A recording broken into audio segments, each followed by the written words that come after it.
আপোনালোকে ইতিমধ্যে গম পাইছে যে যোৱা 12 তাৰিখত আমাৰ কোকৰাঝাৰ জিলাৰ এখন বিষয়ববীয়া সভা আছিলে, য'ত ৰাজ্যিকৰ সাধাৰণ সম্পাদকো উপস্থিত আছিলে।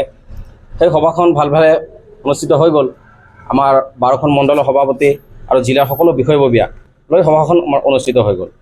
কিন্তু সন্ধিয়া কোনোবা দুষ্কৃতিকাৰীয়ে এই ৰাস্তাৰ পৰা 4বাৰ আমাৰ জিলা কাৰ্যালয়ত দলিয়াই আমাৰ জিলাৰ কাৰ্যালয়ৰ যিখন গ্লাছ আছে আপোনালোকে দেখিব পাইছে, এই গ্লাছখন ভাঙিছে।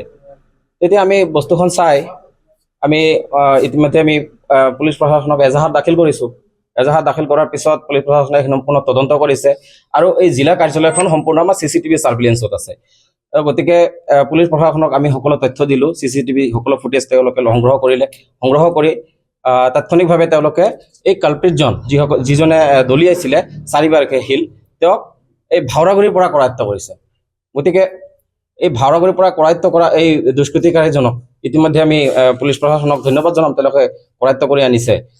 তাৰপিছত যোৱাকালি আকৌ একেই ঘটনা পুনৰাবৃত্তি হ'ল যে আমাৰ জিলাৰ আনো এখন দৰজাত এনেকুৱা শিল দলিয়াই ভঙা আপোনালোকে দেখিব পাৰিছে। তো খিৰিকীটো ভাঙিছে।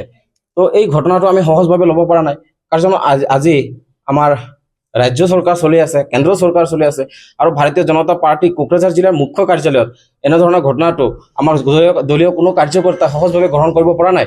কাৰণ এইটো এটা কনস্পাইৰেচি যেন লাগিছে, ইয়াৰ আঁৰত কোনোবা লুকাই আছে।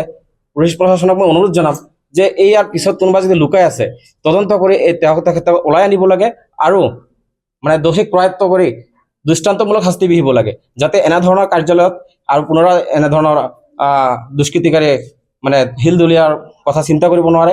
আৰু আজি জিলা কাৰ্যালয়ত দলিয়াইছে, কালি জিলাৰ আমাৰ বিষয়ববীয়াৰ ওপৰত দলিয়াব পাৰে, আমাৰ জিলা সভাপতিৰ ওপৰত আক্ৰমণ কৰিব পাৰে।